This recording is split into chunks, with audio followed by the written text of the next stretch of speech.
Untuk pertama kali seorang presiden datang ke Kementerian Keuangan mau lihat tutup buku APBN-nya.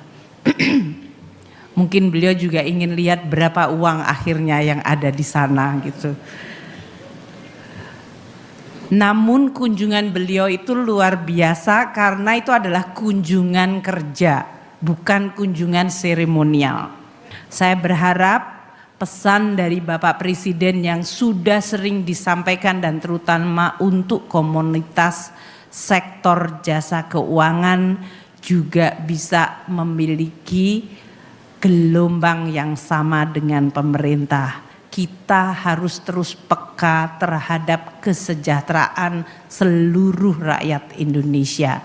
Mengelola berdasarkan azas kekeluargaan adalah memanfaatkan seluruh kekayaan negara agar bisa dinikmati dan menciptakan kemakmuran di Indonesia. Ibu Bapak sekalian, periode 2024 tadi walaupun diringkaskan hanya dalam bentuk akhiran dari indeks harga saham, namun kita semua memahami tahun 2024 bukanlah tahun yang mudah. Yang duduk di sini semuanya sangat familiar dengan dinamika tersebut dan masing-masing sudah diberi jatah tekanannya seperti apa di bulan-bulan tersebut. Kita semuanya masih ingat di kuartal 1, kuartal kedua. Kalau kami di pemerintah tentu semuanya menyadari bahwa kuartal 1 ada pemilihan presiden dan pemilihan secara simultan, sebuah demokrasi yang sangat besar di Indonesia. Tahun ini 70 negara semuanya juga melakukan pemilu dan Indonesia termasuk negara demokrasi terbesar di dunia. Kita telah selesaikan dengan selamat dan aman. Di kuartal 1 juga kita semuanya melihat dan warning mengenai perubahan iklim yang menyebabkan El Nino diprediksi akan sangat panjang. Bahkan sudah mulai tahun 2023. Sehingga pemerintah harus melakukan langkah-langkah untuk membantu masyarakat, terutama para petani yang menghadapi tahun 2023. Sehingga pemerintah harus melakukan langkah-langkah untuk membantu masyarakat, terutama para petani yang menghadapi musim kering yang panjang. Bantuan pangan diberikan sebagai tambahan dari bantuan sosial yang sudah ada di dalam APBN, bantuan anggaran untuk pembelian pompa air bagi Kementerian Pertanian untuk bisa mengairi sawah-sawah yang mengering, bantuan untuk subsidi pupuk yang dinaikkan sehingga memberikan jaminan petani bisa bertanam dengan pupuk yang ada dan affordable. Di sisi lain di sektor keuangan pasar semester 1. Tak heran tadi Pak Mahendra menyampaikan di semester 1 indeks harga saham mencapai terendah dalam tahun ini. Kita merasakan semester 1 adalah tekanan yang begitu berat. Bagi kami di Kementerian Keuangan, penerimaan pajak SPT yang disampaikan masyarakat bulan Maret untuk orang pribadi dan bulan April untuk perusahaan sudah menunjukkan tanda-tanda koreksi yang sangat dalam. Penerimaan kita semester 1 mengalami kontraksi yang cukup dalam. Ini semuanya adalah yang kita lalui pada terutama semester 1. Baru pada bulan Agustus kita sedikit penerimaan kita semester 1 mengalami kontraksi yang cukup dalam. Ini semuanya adalah yang kita lalui pada terutama semester 1. Baru pada bulan Agustus kita sedikit melihat ada the light at the end of the tunnel, a little bit, just a sliver of light. Moga-moga bukan kereta api yang nabrak kita gitu ya. Dan memang mulai terjadi beberapa perbaikan. Namun kemudian episode dunia diambil alih oleh peristiwa politik. Baik itu yang terjadi di Timur Tengah maupun hasil pemilu di Amerika Serikat yang menimbulkan dampak terhadap apa proyeksi yang akan terjadi terhadap perekonomian terbesar di dunia, yaitu Amerika Serikat. Kita 2 minggu yang lalu disuguhi dengan drama kemungkinan Amerika bisa default karena tidak ada kesepakatan mengenai APBN-nya. Kita lihat banyak drama negara APBN tidak disepakati menyebabkan pemerintah menjadi berubah. Dari mulai Perancis, Perdana Menteri harus resign 2 kali. Inggris yang terjadi perubahan pemerintahan, di Jerman hari ini tekanan sangat tidak mudah karena faktor APBN. Oleh karena itu Bapak Presiden menyampaikan kepada saya untuk disampaikan di forum yang baik mengawali tahun 2025. Beliau untuk pertama kali seorang presiden datang ke Kementerian Keuangan mau lihat tutup buku APBN-nya. Mungkin beliau juga ingin lihat berapa uang akhirnya yang ada di sana gitu.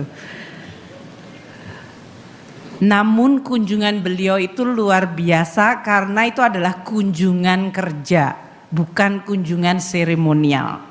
Sehingga kami bekerja seperti biasa menutup tahun anggaran dan kemudian beliau hadir bahkan berinteraksi secara langsung dengan kami semua, dengan seluruh pejabat dan memberikan arahan.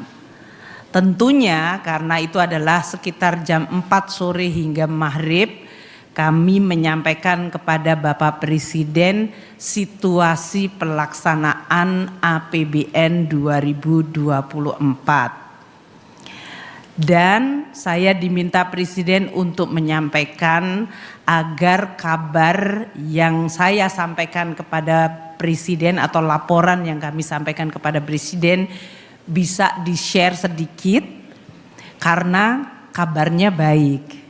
APBN alhamdulillah 2024 kita tutup dengan jauh lebih baik dari apa yang kami laporkan pada semester 1 di DPR dan di Kabinet.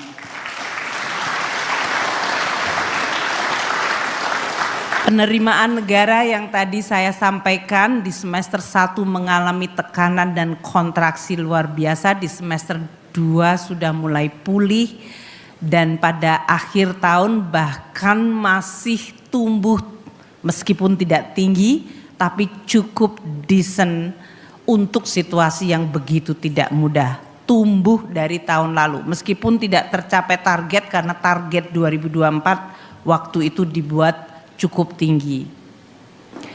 Belanja pun tahun 2024 melalui APBN dilakukan banyak belanja selain yang direncanakan dan belanjanya cukup besar seperti untuk pemilu, pilkada, untuk pembangunan IKN yang cukup diakselerasi, untuk tambahan bantuan-bantuan sosial di dalam rangka menangani El Nino, termasuk belanja untuk ketahanan pangan seperti pupuk, pompa air, sehingga belanja atau APBN turut memitigasi dampak dan tekanan di dalam masyarakat. Oleh karena itu belanja tumbuh tinggi di kementerian lembaga, bahkan tumbuhnya double digit dan keseluruhan tumbuhnya melebihi dari 6%. Saya belum bisa menyampaikan karena harusnya press conference nanti di Kementerian Keuangan. Namun karena diinstruksikan Presiden jadi harus sedikit di-spill pada pagi hari ini. Saya mulai harus memilih mana yang harus saya spill dan saya harus tunggu untuk press conference kami nantinya. Namun saya sampaikan defisit APBN 2024 mendekati undang-undang APBN awal. Ini adalah hasil yang luar biasa. Lebih kecil, jauh lebih kecil dari laporan semester yang waktu itu diprediksikan 2,7. Jauh lebih kecil.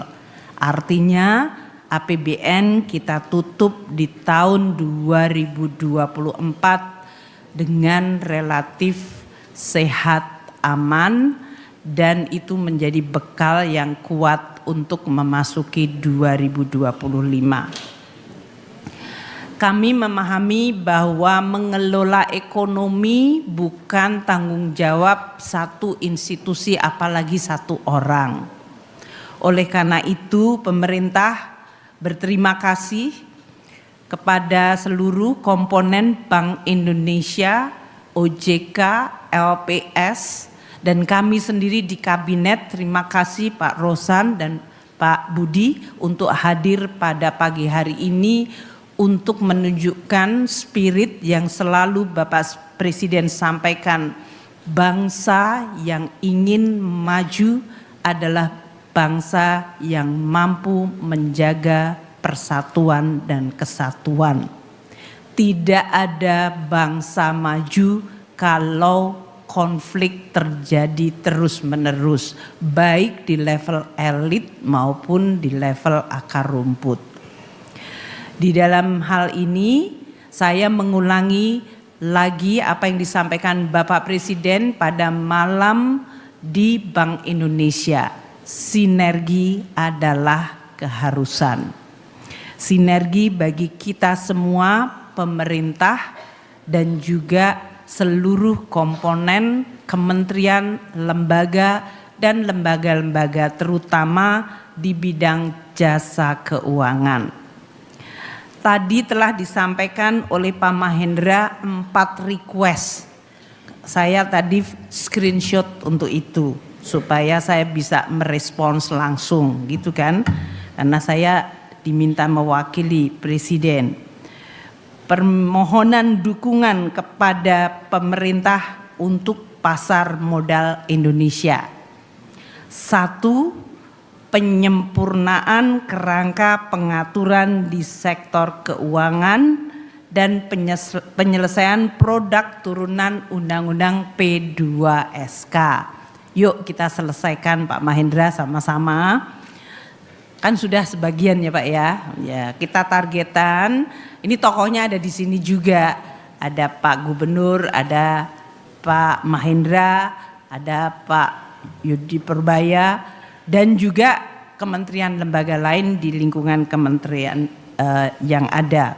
Dan kami akan bekerja sama dengan para menteri-menteri terkait untuk bisa menyelesaikan produk turunan P2SK dan pengaturan sektor keuangan yang makin baik, makin memberikan ruang untuk berinovasi, berkreasi namun juga bertanggung jawab, tetap menjaga governance basic dari prinsip pengelolaan korporasi dan bursa yang baik. Kemudian yang kedua, implementasi pajak karbon dan regulasi batas atas emisi sektoral untuk mendorong pengembangan bursa karbon. Kami akan berkomunikasi dengan kementerian terkait. Kalau hari-hari ini kalau ngomong pajak ada yang sering sudah nyelomotin saya sering banget.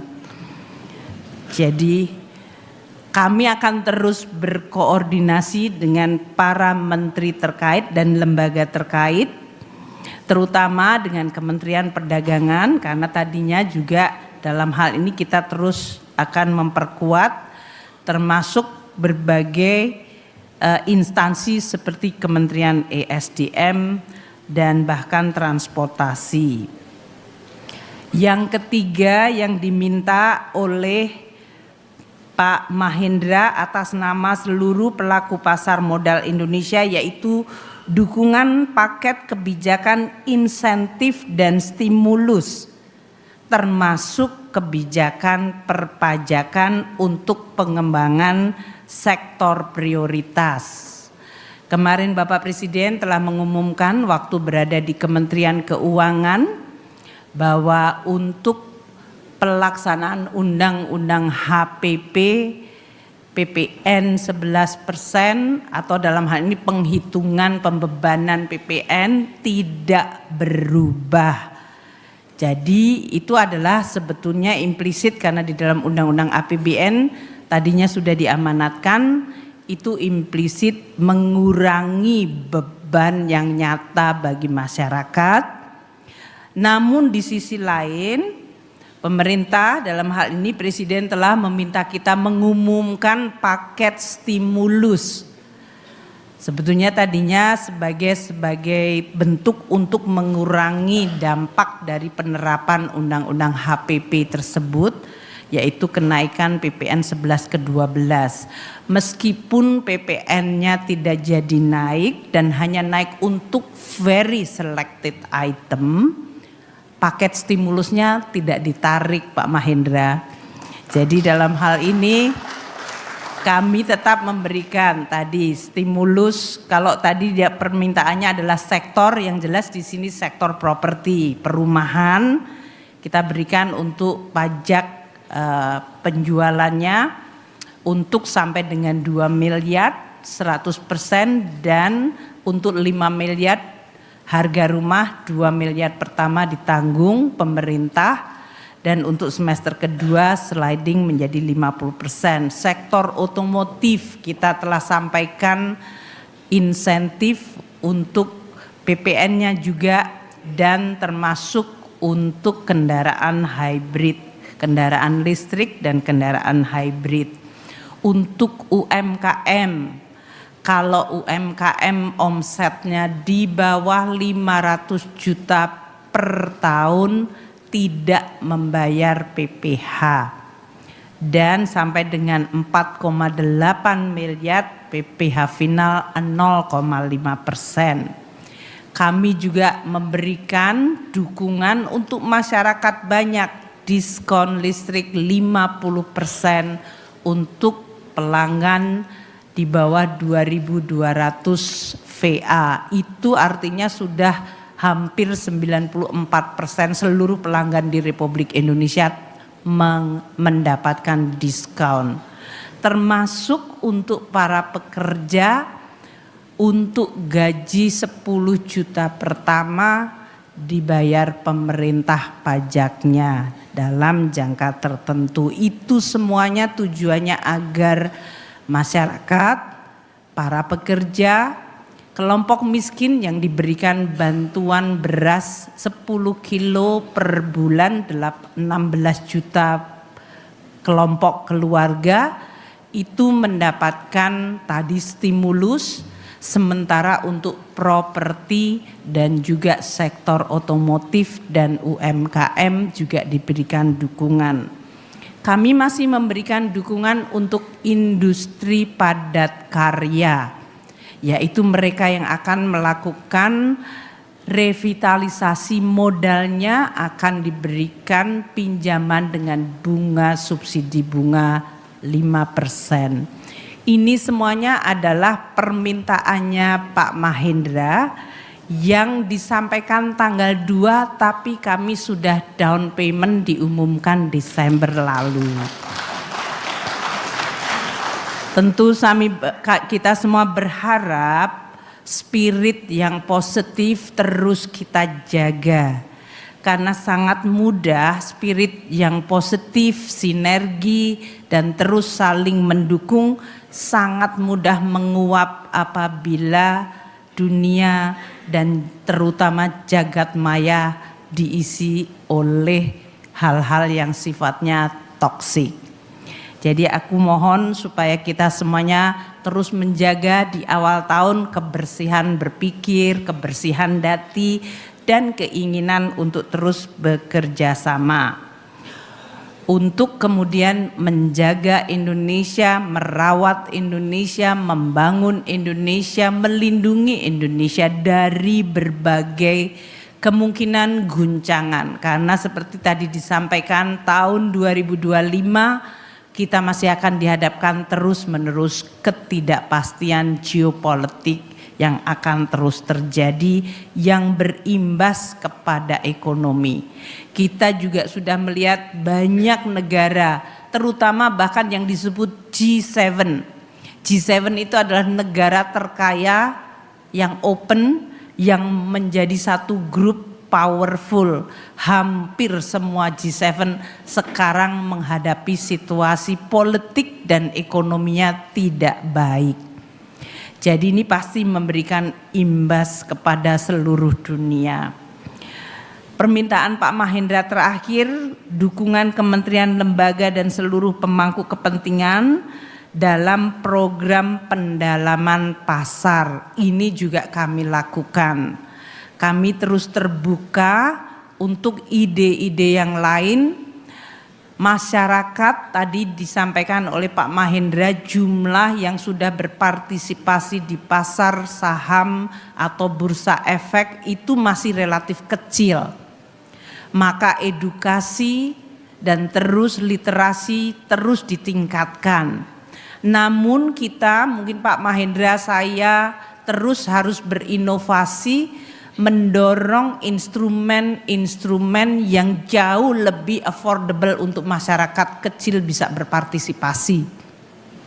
Kami di Surat Berharga Negara sudah membuat pecahan yang sangat kecil, sehingga sekarang di dalam basis investor SBN itu kita banyak menemukan pelajar dan mahasiswa sudah memulai beli surat berharga negara.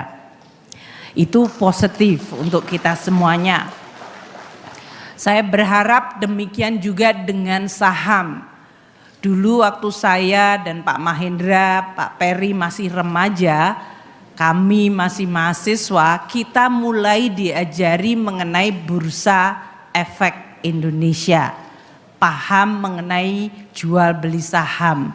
Sekarang seharusnya ini sudah mulai diajarkan bukan di tingkat mahasiswa lagi, tapi bahkan di tingkat sekolah dasar. Sehingga mereka menjadi getting familiar with dengan bursa efek. Dan ini hanya bisa dilakukan kalau kita juga bersama-sama. Nanti masuk ke kurikulum, bagaimana cara penyampaiannya, dan bagaimana mereka merasa terbiasa dengan transaksi. Tentunya kalau masyarakat sudah mulai mendiversifikasi tabungan dan menciptakan pendalaman, kita juga bertanggung jawab Pak Mahendra untuk agar saham-saham yang dijual belikan adalah saham-saham yang sehat, yang berasal dari fundamental perusahaan-perusahaan yang dikelola dengan tata kelola yang baik. Sehingga masyarakat tidak merasa bahwa mereka membeli sebuah surat berharga yang ternyata tidak berharga. Ini adalah tantangan kita semua. Saya ingin mengakhiri dengan menyampaikan kepada Bapak dan Ibu sekalian pesan Bapak Presiden. Indonesia adalah negara kaya. Kita memiliki banyak sekali kekayaan alam dan kita punya posisi geostrategis yang luar biasa. Dengan kekayaan negara dan amanat para pendiri bangsa kita untuk terus mengelola perekonomian Indonesia dengan azas kekeluargaan, itu artinya kita harus terus peka terhadap kesejahteraan seluruh rakyat Indonesia. Mengelola berdasarkan azas kekeluargaan adalah memanfaatkan seluruh kekayaan negara agar bisa dinikmati dan menciptakan kemakmuran di Indonesia. Ini berarti kita semua harus bekerja keras, melakukan pekerjaan rumah kita, ikut menyumbang dalam memperbaiki, memperkuat, dan mendorong kemajuan. Jangan kita menjadi kelompok yang justru memperlemah. Saya berharap pesan dari Bapak Presiden yang sudah sering disampaikan dan terutama untuk komunitas sektor jasa keuangan juga bisa memiliki gelombang yang sama dengan pemerintah. Sehingga kita bersama-sama ayo jaga Indonesia, perkuat Indonesia, gunakan seluruh anugerah Tuhan Yang Maha Esa kepada bumi, kepada rakyat Indonesia untuk sebaik-baiknya kemakmuran rakyat kita.